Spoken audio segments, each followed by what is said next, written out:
Students, जो हमने last topic किया था वो फंक्शंस किया था। तो फंक्शंस को आगे बढ़ाते हुए इस वीडियो के अंदर फंक्शंस को हम पूरा कवर करेंगे। तो फंक्शंस के टाइप कौन कौन से होते हैं, user define, pre define function, ये चीज़ें डिस्कस करेंगे। तो देखो स्टूडेंट्स, एक्चुअली में क्या होता है कि फंक्शन के बारे में तो हम पढ़ चुके हैं। जैसे फंक्शन एक ब्लॉक होता है, उस ब्लॉक के अंदर आप कितनी बड़ी भी स्टेटमेंट आप लिख सकते हो, कितनी लाइनें लिख सकते हो। उस प्रोग्राम, उस स्टेटमेंट को, उस ब्लॉक को अगर आप दोबारा से आप यूज़ करना चाहते हो अपने प्रोग्राम्स के अंदर, तो उसको रीयूज़ करना चाहते हो आप, तो आपको जस्ट उस फंक्शन को कॉल करना पड़ता है। तो वो चीज़ आपको पता चल चुकी है। अब बात करते हैं हम फंक्शन के टाइप कौन कौन से होते हैं। सबसे पहले यूज़र डिफाइन फंक्शन और प्री डिफाइन, दो टाइप के फंक्शन आते हैं। ठीक है, यूज़र डिफाइन और pre define. User define function जो हम अपने अकॉर्डिंग ज़रूरत के हिसाब से, रिक्वायरमेंट के हिसाब से उस चीज़ को बना लेते हैं। और प्री डिफाइन फंक्शंस में जैसे कि आपने सीखा था कि सी लैंग्वेज में मैथ के फंक्शंस होते हैं, स्ट्रिंग के फंक्शंस होते हैं, वो सारे के सारे प्री डिफाइन फंक्शंस होते हैं। अब फंक्शंस के अंदर भी अलग से टाइप होते हैं। जैसे 4 टाइप के फंक्शंस होते हैं आपके पास। No return no argument function होते हैं, ठीक है। विद रिटर्न नो आर्गूमेंट होते हैं, विद रिटर्न विद आर्गूमेंट होते हैं, नो रिटर्न विद आर्गूमेंट होते हैं। तो ये आपके पास 4 टाइप के फंक्शंस होते हैं इंटरनल। तो इनको हम कैसे यूज़ करते हैं, वन बाय वन ये चीज़ें हम सारी सीखेंगे इसके अंदर। ठीक है, आप फंक्शंस को पॉइंटर के साथ यूज़ कर सकते हो, आप फंक्शंस को एरे के साथ यूज़ कर सकते हो, फंक्शन को स्ट्रक्चर के साथ भी यूज़ कर सकते हो। तो मैं यहाँ पे आपको एक सबसे पहले एग्जांपल बताने जा रहा हूँ। सिंपल फंक्शन का हम कर चुके हैं, तो पैरामीटर वाला पहले ये टाइप करते हैं कि नो रिटर्न नो आर्गूमेंट का एक छोटा सा प्रोग्राम बना के दिखा देता हूँ आपको। तो कैसे बनेगा वो चीज़ यहाँ पे आप देखिए। तो हमने क्या किया, यहाँ पे हेडर फाइल तो लगानी पड़ेगी क्योंकि हम सी में काम कर रहे हैं, इसलिए C++ में काम कर रहे हैं, आयोस्ट्रीम। और आपने क्या लिखा यहाँ पे, यूजिंग नेम स्पेस std। उसके बाद आपने लिखा यहाँ पे यूजिंग नेम स्पेस std आपने लिखा। तो इसके बाद आपको क्या करना है, आपको फंक्शन डिक्लेयर करना है। मैंने क्या कि नो रिटर्न नो आर्गूमेंट का यानी सिंपल बना दिया मैंने, वॉइड, ठीक है, इनपुट नाम से कोई मैसेज बनाया मैंने, फंक्शन बनाया। और मैंने यहाँ पे सी आउट में लिख दिया hello, this is simple function. ठीक है, ये आपको पता चल गया कि सिंपल फंक्शन है। अब फंक्शन को कॉल करने की बात आती है, तो मैंने यहाँ पे इंटीजर में एक मैन लिया, फंक्शन मैन एक ही ले सकते हैं। और यहाँ पे आपने इनपुट को जस्ट कॉल कर दिया, ठीक है। और जैसे ही आप यहाँ से रन करेंगे, एग्जीक्यूट करेंगे, तो आपको यहाँ पे रिजल्ट मिल जाएगा, ये देखो, ठीक है, रिजल्ट आ गया। अब आपने कहा ये फंक्शन मेरे को 10 बार चलाना था, तो आप क्या कर सकते हो, आपको सबसे बड़ा फ़ायदा इस प्रोग्राम को आप यहाँ पे 10 बार कॉल कर सकते हो, तो 10 बार एग्जीक्यूट हो जाएगा ये प्रोग्राम, ठीक है। ये देखो 10 बार एग्जीक्यूट हो गया। बट अपन एक गलती कर दी, स्लैश एन कॉल लगाया यहाँ पर। स्लैश एन आगे और पीछे दोनों साइड स्लैश एन अपन लगा देते हैं, एंडल लगाते हैं वैसे तो C++ में, बट वो क्लास एंड जब स्टार्ट करेंगे तब उसको पूरा डिटेल से हम करेंगे। तो इस तरह से आप जितनी बार फंक्शंस को कॉल करना चाहो तो आप फंक्शन को कॉल कर सकते हो। अब इसमें एक चीज़ और आप यूज़ कर सकते हो कि आपने यहाँ पे इंटीजर में एक वेरिएबल ले लिया आई की वैल्यू सेट कर दी 1 यहाँ पे, और आपने यहाँ पे लिख दिया साथ में फंक्शन कॉल टाइम इज, यहाँ पे आपने लिखा। और मैंने क्या किया, यहाँ पे आई लिख दिया और फिर मैंने ब्रैकेट लगा दी, ठीक है, आई। तो जितनी बार आपने कॉल किया है, और यहाँ पे आपने क्या किया, उस चीज़ को प्लस प्लस कर दो। प्लस प्लस कहाँ करना है, यहाँ पे आई प्लस प्लस आपने किया। तो अब आपको रिजल्ट मिलेगा, यहाँ पे देखो क्या मिलेगा कि हर बार एक वैल्यू इंक्रीमेंट हो गया आपको नज़र आएगी। मैंने गलती कर दी, यहाँ पे I equal to I plus 1 ऐसे करना है क्योंकि हम लूप नहीं यूज़ कर रहे हैं। तो इसलिए आपने क्या करना है, रिजल्ट आपको इस तरीके से मिलेगा। गलती हो रही है कहीं ना कहीं, इनपुट कॉल कर दिया। अच्छा, हर बार 1 ही दिखाएगा ना, हमने यहाँ पे यूज़ करना पड़ेगा लूप तो यूज़ नहीं करेंगे, चलो। इनपुट कॉल किया, ये आया 1। अच्छा, यहाँ पे आपको क्या लेना पड़ेगा, इसको एक ही बारी कॉल करना पड़ेगा।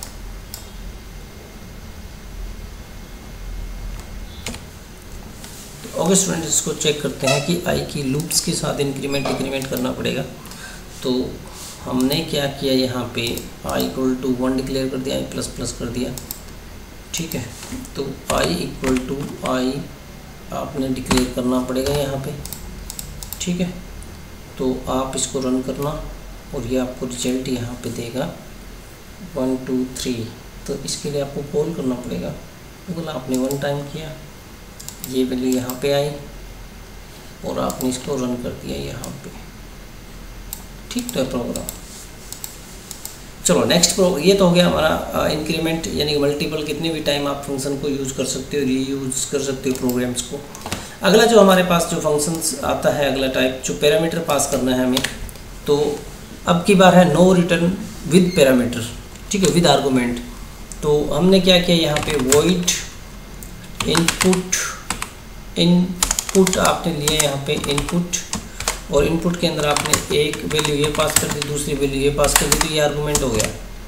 ठीक है, इंटीजर में C equal to A plus B आपने पास कर दिया, तो ये यहाँ पे आपको रिजल्ट देगा। यहाँ पे सम एज नाम से आपने एक वेरिएबल और सी आपने देख लिया। ये तो हो गया आपके पास नो रिटर्न विद आर्गूमेंट। पिछला था नो रिटर्न नो आर्गूमेंट। तो इस फंक्शन के अंदर आपको करना क्या है, यहाँ पे अब मेन फंक्शन लोगे।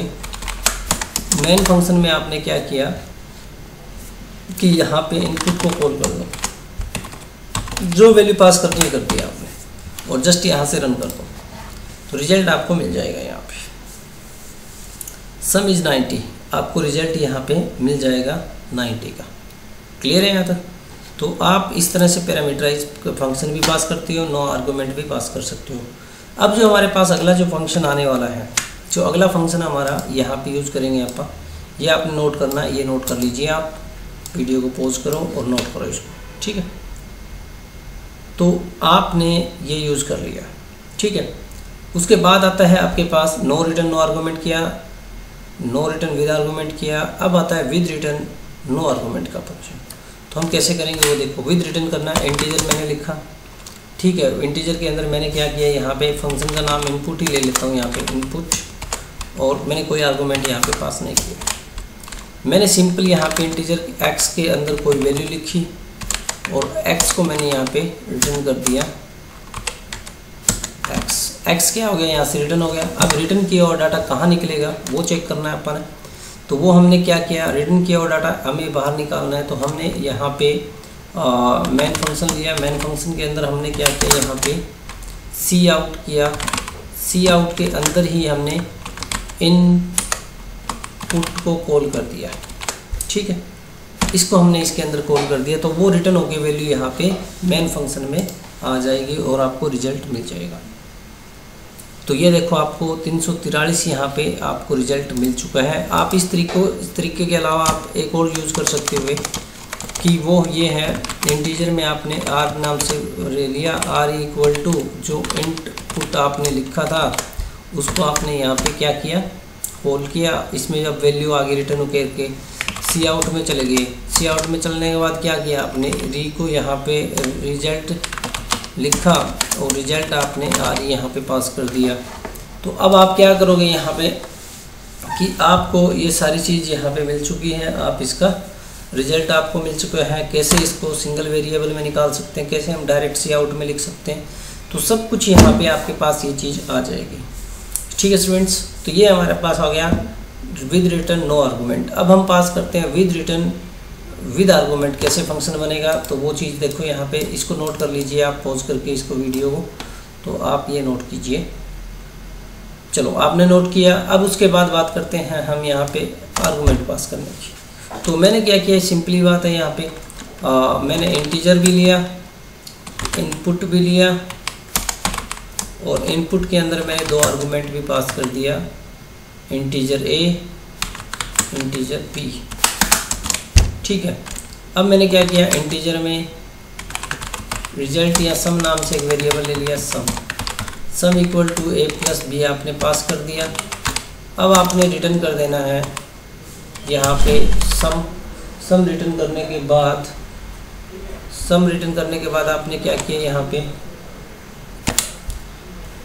सम रिटर्न किया आपने। रिटर्न करने के बाद आपने क्या किया, यहाँ पे मैंने यहाँ पे लिखा मैन, और मैन के अंदर वही सीधी सी बात है, मैन के अंदर आपने क्या लिखा यहाँ पे, मैन फंक्शन के बाद आपने यहाँ पे सिंपली इनपुट, किसके अंदर, इंटीजर में आपने कोई x नाम से वेरिएबल x के अंदर इनपुट आपने कॉल किया, 2 वैल्यू मांग रहा है, 2 वैल्यू आपने उसको दे दी, तो ये वैल्यू रिटर्न भी करेगा और आर्गूमेंट भी लेगा और सी आउट में आपको रिजल्ट भी दिखाएगा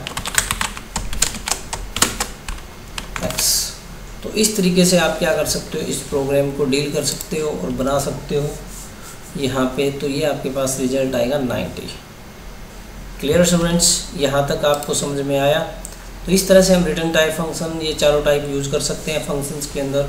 अगर मान लीजिए आपको फंक्शंस में C++ के अंदर फंक्शन के अंदर पॉइंटर पास करना, तो हम कैसे पास करेंगे उसका भी एक छोटा सा प्रोग्राम हम बना लेते हैं। तो ये मैंने यहाँ तक सिलेक्ट किया, इसको नोट कीजिए आप।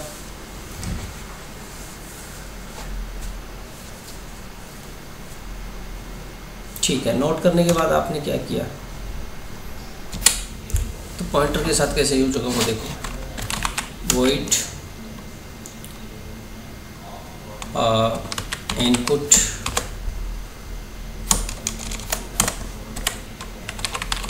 डिस्प्ले ले लो, इंटीजर पॉइंटर x आपने पास कर दिया, ठीक है, और सी आउट के अंदर आपने यहाँ पे x को प्रिंट करवा दिया, ओके। और यहाँ पे मैन में गए, मैन में जाने के बाद आपने क्या किया, डिस्प्ले के अंदर एक वैल्यू पास कर दी जो आपको ठीक लगी, और इसके आगे आपने एड्रेस का साइन लगा दिया। तो ये क्या करेगा, आपको 34 डिस्प्ले के अंदर एड्रेस पास करना है, डिस्प्ले की स्पेलिंग ठीक है, display, okay, integer a equal to this, ठीक है, एड्रेस ऑफ a, ये आपको इसमें लिखना है और रिजल्ट आपको मिल जाएगा, उसका एड्रेस आपके पास आ जाएगा। जैसे आपने सी लैंग्वेज में सीखा था तो उसका एड्रेस आ गया। इसको बनाने का तरीका क्या था वो देखो आप। इसको बनाने का तरीका ये है कि हमने एक डिस्प्ले नाम से एक फंक्शन पास किया और उसके अंदर पॉइंटर वेरिएबल पास कर दिया, और उस पॉइंटर के अंदर जो भी है हमारे पास, जो आएगा एड्रेस आएगा, जो भी आएगा वो यहाँ पे हमने प्रिंट करवा दिया। अब हमने एक वेरिएबल लिया ए नाम से, ए का 34 हमने वैल्यू रखी और उसकी वैल्यू हमने यहाँ पे एड्रेस के तौर पे यहाँ पे हमने उसको कॉल कर दिया। तो वो क्या करेगा, उसकी वैल्यू यहाँ पे आपको प्रिंट करवा के दिखा देगा। और यहाँ पे एड्रेस इसलिए इनपुट किया है क्योंकि यहाँ पे हमने पॉइंटर ले रखा है, और जहाँ पॉइंटर होगा वहाँ एड्रेस आपको दिखाना होगा। तो ये था स्टूडेंट्स इस एरे सिंपली पॉइंटर का प्रोग्राम्स। अब मान लीजिए आपको एरे पता होना चाहिए, एरे हम फंक्शन में कैसे यूज करेंगे उसके ऊपर डिस्कस करते हैं। तो हमने क्या किया, ये मैं आप नोट कर लीजिए पहले इसको, फिर मैं इसको नया प्रोग्राम बनाता हूँ एरे का। ओके, आपने नोट कर लिया। अब एरे का एक प्रोग्राम देखो छोटा सा हम कैसे बनाएंगे। हमने क्या किया, void my array यहाँ पे डिक्लेयर किया, ठीक है, और इंटीजर में मैंने क्या किया, यहाँ पे वेरिएबल का नाम रख दिया मार्क्स, ठीक है। कितने मार्क्स, आपने बोला 5 सब्जेक्ट के मार्क्स हो गए।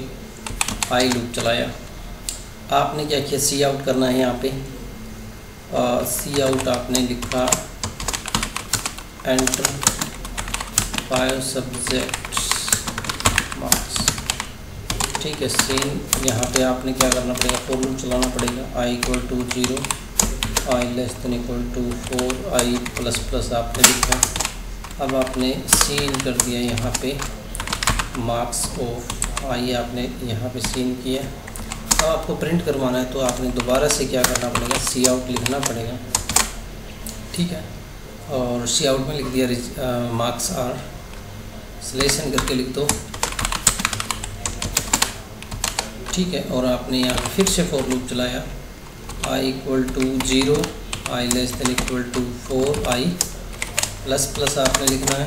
और उसके बाद आपने जो नंबर आए थे, मार्क्स आए थे, वो आपने यहाँ पे प्रिंट करवा दिया मार्क्स ऑफ आई, और एंडल कर दो यहाँ पे, एंडल किया आपने। एंडल के बाद आपने बस कुछ नहीं, सिंपल प्रोग्राम बन गया।